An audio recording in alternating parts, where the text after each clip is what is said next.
Welcome back to the BookEnds YouTube channel. Today we are joined by my incredible client, Michelle Cusolito, to talk all things nonfiction for kids. So if you don't know Michelle, she is the author of very many books, all of them lined up behind her and I. But most recently, In the World of Whales, which received 6-starred reviews, just That's to call amazing. that out. And Amazing. Jellyfish Scientist, which is right to the left of it, an incredible biography about Maud Lapp. Both are picture books, but Michelle also writes middle grade nonfiction and is the perfect person to kind of help introduce everybody to this topic and how to get started on it. Didn't So know Michelle, Vanna was coming, did you, James? what'd you say? Vanna. Right. Well, thank you for that.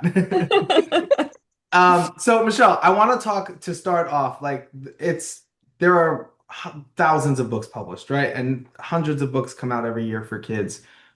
How are we coming up with topics? Like it's not an easy question to start off with, but I feel like not everything is worth a book, right? Yeah. So where are we, you know, reading, researching, what are we thinking about when trying to come up with, oh, that's a good book? Honestly, the very first thing for me is like, am I curious about something? What am I wondering about? Do I have questions? Am I like, oh, that is so cool? Like, if that hooks me in that kind of a way, that's the first measure for me because I'm like, if I feel that way, some kids are feeling the same way as me. So that's the first test. And then sometimes I find something and I think it's really fun and I want to write about it, but I just can't figure out how to make it be a book. And maybe it's not meant to be a book. I don't know. Like there's one I've been banging around on for years trying to sort through how to make this thing. And I can't find the way. So maybe it shouldn't be a book. But really the first thing is, am I so excited that I can't wait to learn more? You Yeah. know, and like I recently heard about someone who was, I don't know, at a conference or something, who was like tired of like promoting their book and the book hadn't even fully come out yet. It was still like very early. And I think, what? How's that work? Like this book came out in 2018, Flying Deep. I'm just as excited to talk about Flying Deep now as I was the day that book came out. Like I am just so excited. So that's really for me a big measure. Then the next thing is if it's going to be narrative, is there a story? Is there enough story? Can I make a story out of it? Not every book is narrative. Some are more expository, like this is more expository. um but how's that going to hold together as a book? Like why does it need to be a book instead of being a bunch of facts on Google or something like that? Why a book? And this is something we've been discussing quite a bit. I think especially since In the World of Whales came out, where it's like it is a very insular moment, but it is a huge moment. Yeah. And we've been having a lot of discussions, especially as we talk about next projects, like what is making someone want to buy this book? And Yeah. oftentimes it's adults buying books for children. So what It is always making is. an adult? Yeah, always. That's right. But what is making an adult want to buy this book for a child? There has to be Right. something there that even an adult can sink their teeth into. Right. Right. And I'm not going to say that I always have the answer. There have been times you and I have talked like something we both think it's great and then it goes out and it's like, huh, we're not getting many bites on that, right? Like that Yeah, does happen. it can be hit or miss for really anybody, whether you're at, the top of your game, New York Times bestseller, award-winning author, whatever it might be. Right. You will submit books that are like, yeah, didn't land. Like that one Yeah. do Yeah, what we want. 100%. Even though I'm like, this is the coolest thing ever. And they're Right. like, another rejection, it just happens. Yeah. Right. Nobody else thinks we're cool. So I was really sort of taken by the idea that when you come up with an idea, it's because it's something you're curious about and you can become Mm. passionate about. Because I would think most people who are writing for children or who want to write in this space are going to think more about the kids first and think, well, a kid would love to do this. And then, we sort of get stuck in maybe a lot of the same topics. Mm. But would you say then that, and maybe this is like a three-part question, but then would you say that nearly any, within what makes sense, nearly any topic could be written for kids, depending on really it's how you write it and whether there's a story there to write? Yeah. I think, there are some topics that I wouldn't write about for really young kids, right? Of Yeah. course, but you're not talking about that. The thing is to figure out what's the angle, what's the way in, what's the thing that makes it accessible for that kid that they Right. want to read more about it. So, in the case of this book, Diving Deep, for example, This book came out of a conversation with the Alvin pilot I had worked with. So when I was writing Flying Deep, this book, get away from my microphone. When I was writing Flying Deep, I worked with Bruce Strickrott, the chief Alvin pilot. And later, after Flying Deep came out, he and I were talking. He was like, I think we need a book about like all like different ways people get in the ocean, like the vehicles themselves. Kids love vehicles, right? Right. And so, but it's complicated. Like the engineering of a vessel that can go 6 miles below the ocean is complicated, right? And so I had to figure out how to make that accessible. But I'll Right. tell you, I've just recently had this really amazing interaction with a 4-year-old kid and his family found this book and they're emailing me and the parents are like, he is so excited because he loves vehicles. And that was almost like the gateway to learning more about the ocean. He wasn't so into the ocean or ocean animals. He loves this book. Now, this 4-year-old kid is reading this book, which is meant for middle Wow. schoolers. His parents are reading it to him. He's Wow. not getting all of it. There's no way, but Right. he's so hooked and drawn in by the content Cool. of this book that led him to the next one, like I a think that's gateway a drug or really something. I think that's a really great example of like there's these general subject matters that would interest most people, right? Like I think that a lot of the books that are being made have fairly, accessible topics, but it is the application and the execution of that book, whether it's the structure or in your case, you could have, Yeah, you could have written about the various, levels of the ocean and not touched the vehicles at all, but using the vehicles was an entry point for so many different kids. right, Whereas for this very same book, it could be the animal, it could be the ocean itself. right. So the structure and the vehicle, no pun intended, on what you're using to like bring the kid into that book and bring them to the end of that book is Yeah. what really makes something kid friendly. Because I think my favorite example of this book, of this is Unspeakable by Carol Boston Weatherford is an incredibly difficult subject matter to Yes. contend with, but it is one of the most powerful books I've ever read. And it is very kid friendly. Like it is Yes. accessible, it is digestible, it is Yeah. appropriate for children, Yes. but it's very heavy subject matter. Mhm. Exactly, exactly true. I mean, and there are books about, like Jimi Hendrix, for example, which there's a side of Jimi Hendrix that maybe you don't want to talk about with young kids. So it's finding the way to make that appropriate and accessible for the young reader in front of you. How do you tell the story without making anything up, without fudging it, but without getting too far into something that's not appropriate for that age level? Right. And like diving deep, the one we were just talking about, it took me a really long time to figure out the structure of that book. Actually, I puzzled on that a really long time. And anyone who's interested can go Google. There's like videos and stuff on the internet of me talking about this, like how long it took me and how a picture book dummy is finally what made me figure it out. Like I was working on this idea for at least a year to try to make it work. And then Right. when it did, it was like, and now I got to figure out how to work within that structure that I had found. Right. So sometimes it's hard to find the structure. Whereas Whales came in a flash, the structure of that. It But happened in a what's funny flash. is all of your books kind of have a different structure. They don't have, Yeah, it's true. Although I would say that Flying Deep and Whales have similar structure in the idea of you start at the surface of the ocean, you dive down and something happens and you come back and then the dive is over. That's with this book, with Flying Deep, they're going to the seafloor, scientists are exploring and then coming back. Whereas here, you're tracing this free diver spending time in the water with whales, and then when he's done, he comes back up, and that's when the story ends. right. Um, So, okay, for me anyway, the most dreaded part of like having a really great nonfiction idea is the research. So, where do we start? Do we write a draft and then? I know that's your favorite part, and that's why I love to throw ideas at you and then you research them because it does not bring me joy. But we start with the research. I think that's probably the best yeah. tip we can give. Yes. uh, yeah, I love research. I'm a research nerd. Like I have to actually like consciously find ways to like, when do I stop researching? Like when is enough, Michelle? Come on. Like there's 2-page spread in this book about free diving. I read an entire adult nonfiction book about free diving and watched a bunch of videos about free diving to basically write a handful of Okay, but then you wrote In the World of Whales. So, true enough. I right. learned about it from that book, and then then came this book. So you see, it's true about the ideas flowing. But really, research is really super important. And I've had lots of people ask me like, how many sources do I need for each fact? And that's sort of a fault. It's not the right question, because in this day and age, I can find 3 places on the internet to tell me a fact, but what is that source? Some random person in their basement, or is it NOAA or National Right. Oceanic Atmospheric Administration, or is it Woods Hole Oceanographic Institution, or some trustworthy place? So it depends, right? Even then, someone at Woods Hole might disagree with someone at NOAA. Like, they might have different scientific positions based on their research. So it's a matter of trying to figure out the best, Yeah. the facts that as best we can. So I do a ton of research.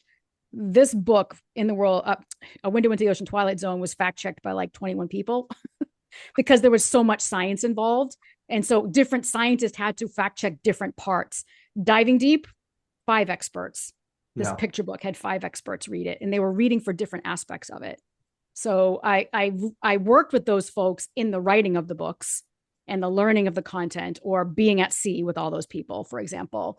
But then once the content was written, then there's another layer after the research where now I'm like, did I get it right? What do you think? And me trying to go back and forth with them to get it more accurate. Which, truthfully, as I would argue, the most important part of writing nonfiction is making Oh, sure that somebody is fact checking it.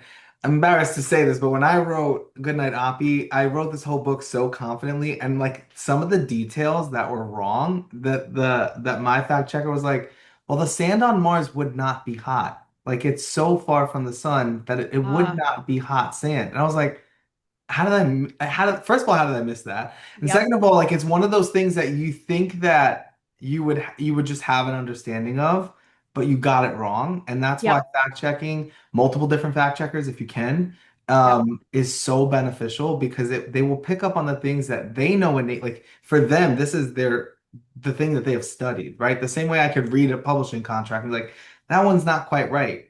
I think it's important that you have someone who knows like this source material, the subject matter enough that they can be like, actually, and hopefully, fingers crossed, that actually is not something that will then implode the entire structure of your book, which can happen. And but that's on you then as the author, right? The that's right. publisher's not finding the fact checkers. Oh, sometimes it depends. It Okay. does depend. Most of the time, I find my fact checkers, but I do know from Karen Boss, my editor at Charlesbridge, that sometimes they go out looking for someone after the fact if they realize they need something checked. They also sometimes find, at least at Charlesbridge, I don't know everywhere. But I think In all any of my author projects, writing I've been non the one.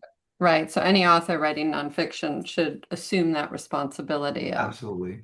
the Well, and fact. the books that I'm writing are, aside from Jellyfish Scientists, all the other books that I'm writing are sort of modern science. And so the people doing this work are actually alive and doing this work. And so I'm already interacting with them. So I already have the connection with those scientists. And so, of course, they're the ones I'm going to ask for support.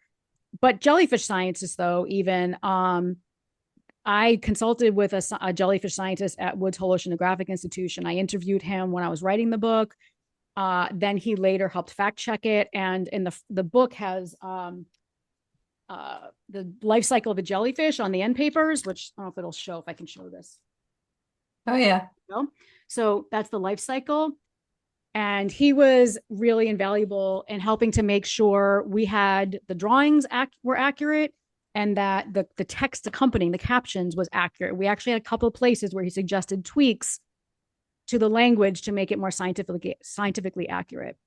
That's And then amazing. later, when I was launching the book and I had a program at Woods Hole Oceanographic Institution, he came to the program and he told me he was impressed by the level of research. He did not know that children's books would have that level of research going into them, because Often they might have experts for underestimated. this book. Well, I think a lot of our viewers would have no idea. But so from a step-by-step standpoint, that means I'm going to make some assumptions here. You had it all fact-checked when you finished the manuscript. You sent it to the publisher. And then when the art started to come back from the illustrator, you also sent the art out to have that fact-checked on your end to make sure that that was all correct.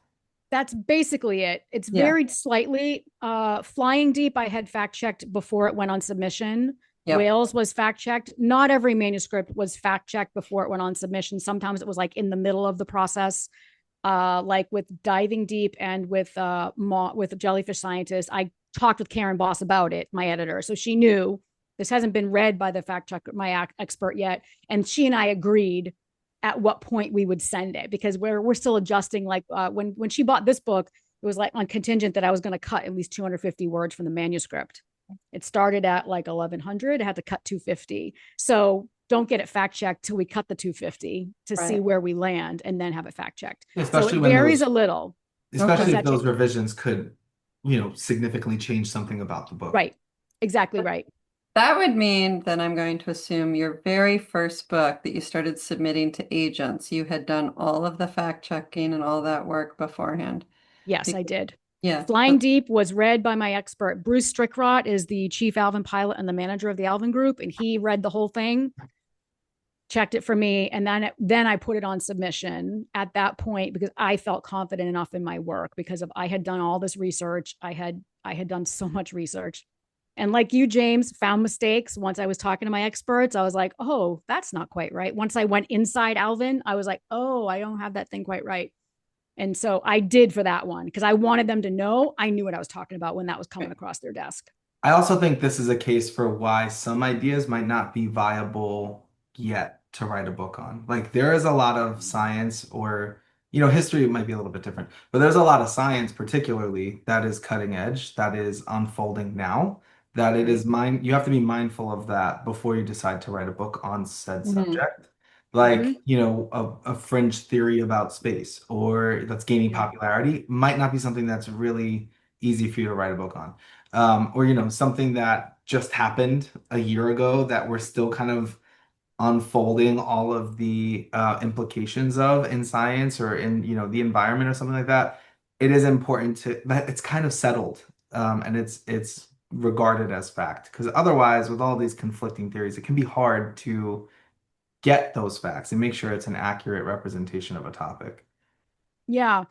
Right now, James, I'm collaborating with someone on a project, which it's not for public company to share the whole project yet, but this is a project that will be photo illustrated, and we have already in our back matter, we've written something that says this reflects the best scientific thinking right now about these particular relationships in this particular place, but scientists might learn more and that could change in the future because it's constantly evolving. So trying to convey to readers, and that's the nature of science too, right? Science, it's like the more we learn, the more we go, oh, and revise our ideas. So I think it's okay to say something like that.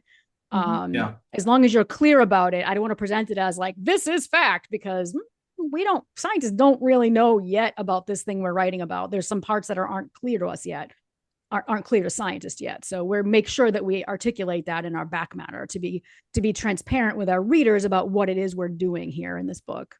Yeah. So actually, to talk about back matter, which is a great transition, most nonfiction books will have some sort of back matter, some fiction as well. So picture book authors will see it, kind of regardless. But when do we decide we have back matter, and kind of what are the things we're thinking about putting into it?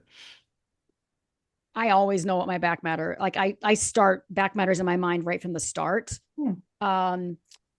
I don't always know exactly what will be in it because maybe I haven't sorted out what the structure, like what am I doing? I don't know yet. So, and what I do is when I start working, I have a section in my notebook or a folder, wherever, depending on where if I'm in a notebook or Scrivener or whatever, and it says back matter, and I just dump stuff there when it's like, when I know like that's an interesting thing, maybe I want to write that later, but it's not going to fit the main narrative. Sometimes it's in the main narrative, and then I'm like, I got to cut that. That might go to the back matter, but I'm already thinking about back matter right from the start. When I was teaching, I was frustrated by books that did not give me context or back matter. I was frustrated. How do I know this is true? How do I know all these things? And so I've always had that in my mind. And thankfully, publishing has caught up now. I want to say 10, a little more, maybe 12, 14 years ago, things weren't being sent with back matter. Yeah. And I was like, I want to send back matter. Like, no, we don't send back matter, but now we do. Yeah, That's sorry, right. just to briefly interrupt, because I Yeah. realized we did not say what back matter is, and that would probably be helpful to a lot of people. Yeah. Back matter is usually 1 to 2, maybe 3 spreads in the back of the book after the main story has completed, that will give you additional information, additional facts. Yes. This is the end. the end of the Here's my book. back matter starts here. Yes, author's notes, glossary, further information, sources, things like that. Things that will kind of bolster the information presented in the book, maybe help an educator build a curriculum around, but will not have made it into the main text of the book for the sake of structure, narrative, story, whatever it might be. But it's information that is helpful, that is further reading, that can help the reader better understand the book. All of those purposes, we can put something in the back matter.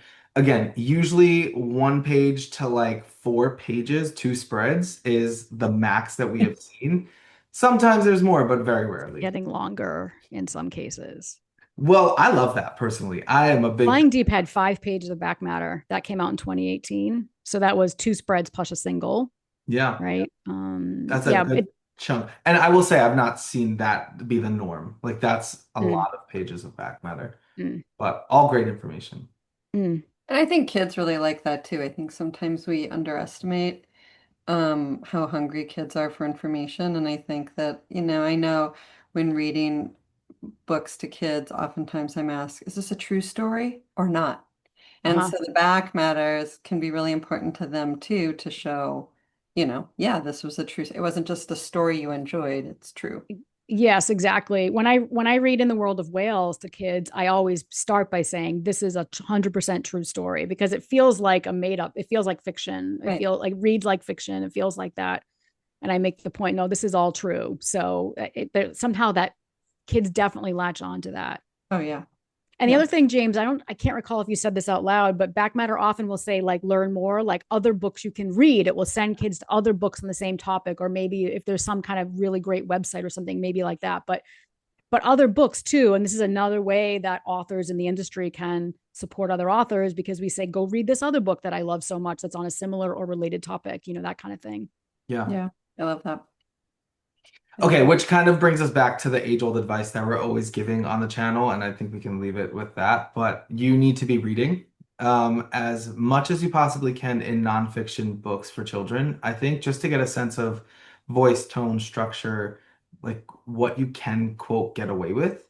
But I also think you need to be reading outside of that, articles, journals, things like, that are publishings about your a field or interests that can kind of point you in the direction of new ideas because you will not just get that from reading other people's books. I don't think all the time. Hearing what's new things that are happening, science that is being reported, history facts, kind of consuming that information will be what helps it formulate in your mind. Yeah, and another tip for the writers here in the watching, when I start a new topic, I put a Google alert on that topic. So I get notified of newest stuff coming around. So I had a Google alert for Maud DeLapp. I still get random ones. Like there was recently some brewery named a beer after her in Ireland, like I was like, wow, that's not for my book, but interesting. Go Maud, but like that can be a helpful way to get like new information that you don't know about. Like one thing I did learn about that way is, there's something called the Maud DeLapp Heritage Trail, which is on Valentia Island where she was from. You can literally, it shows you, it's a virtual map. You can go to all these important places from her story, from her life.